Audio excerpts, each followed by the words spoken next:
Hey everyone, it's Monique here. Bashar and Neville combined give the whole instruction to how this game of life is played. I'm going to play from a clip from Bashar. It's called the mirror effect, I think. I'll put the link in the description so you can watch the whole video. It is really one that I recommend. And after I listen to this, I will link in how you can use Neville's teachings to emphasize, to feel, to understand what Neville means with consciousness is the one and only reality. So I'm going to play it for you now. So if you choose to be happy because you don't need a reason other than that's what you prefer, then physical reality as a mirror has no choice but to reflect the happiness you have decided is the state of being you prefer without gauging it based on what's going on in physical reality, because physical reality is just a neutral set of props. Circumstances do not have built-in meaning at all. The greatest gift you have been given by creation is that life, I know this will sound funny, life is meaningless. The point being that you were created to give life meaning, and the meaning you give it determines the effect you get out of it. Okay, so he says that physical reality is inherently meaningless. Neville says consciousness is the one and only reality. What you are conscious of being, that's what's real. So physical reality, like you've definitely experienced this with friends. Someone is in a situation and makes it mean something about themselves or the other person. Another person is in exactly the same situation. I wonder what's going on there.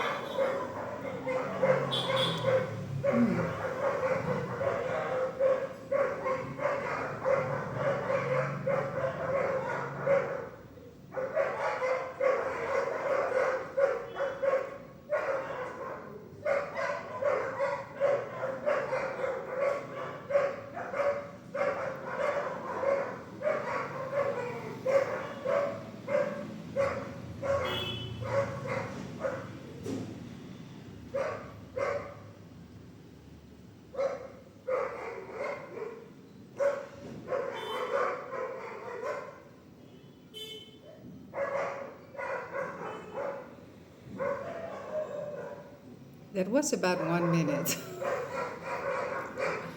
Oh, it continues.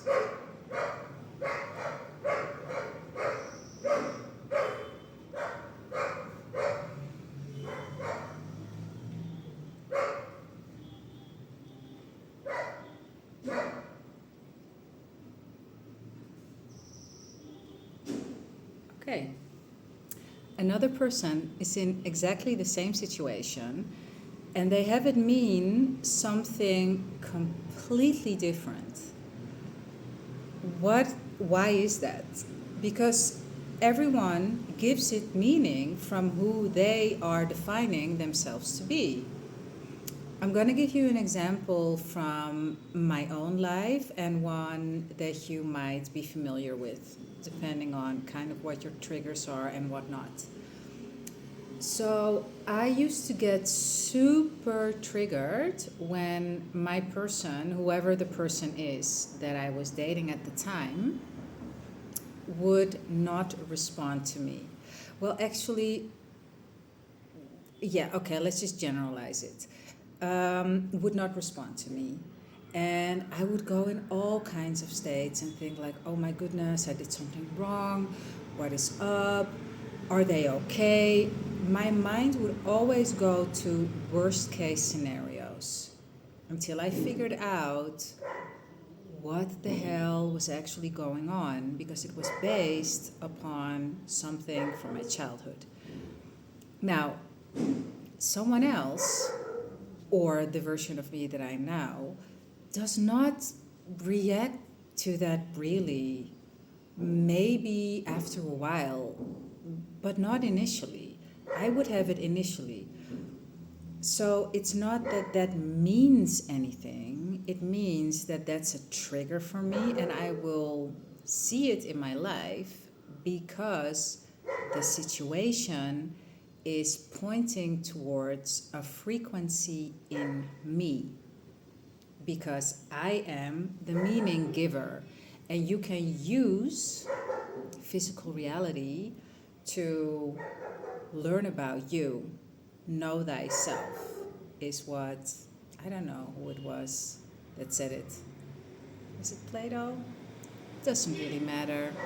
Someone really wise, a philosopher back in the day, used to say, know thyself. Because when you know yourself, you know who you are being and you know how to change.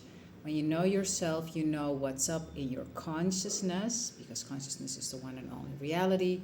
And then you can change, nothing to change but self, your consciousness. So consciousness is the one and only reality, means you give something meaning, and the meaning you give it is the reality you consequently see. So when you want to change what you are experiencing, you have to watch your definitions. It's literally what Bashar says as well. Watch your definitions, know what you make things mean, know what you are conscious of being or conscious of seeing, and then you can start to change into the version of you that you would love to be. And how do you do that? First, you start by finding out what you don't want, and then you start to affirm, because affirming is nothing more than having deliberate thoughts.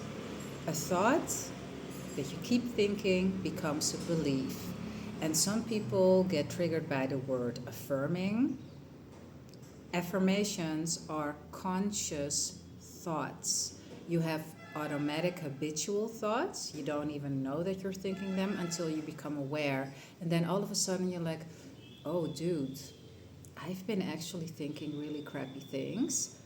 So you take that thought, you flip the thought, and you start repeating it. And at first you're like, yeah, right. But just do it. I mean, come on. Do you want to change your life or not? So just give it a go. You have nothing to lose. And you start to repeat that until it starts to feel natural and comfortable. Because also, as Neville says, the naturalness of things is what is all important. Because when something is natural, it means it is natural for you to have, and so you will experience it. But before it becomes natural, it has to become something habitual in your thought process, in your neurological network. Because thoughts that you have and you keep thinking will become neurons that wire together and fire together. A fit mind creates a beautiful body and an epic life. I wonder if you're still watching. Good on you for sitting through the dog concert that was just happening. Yeah. Did I finish that sentence even? I think I did. If not, I'm going to give it to you again. A fit mind creates a beautiful body and epic life. I will see you in the next one tomorrow. Ciao.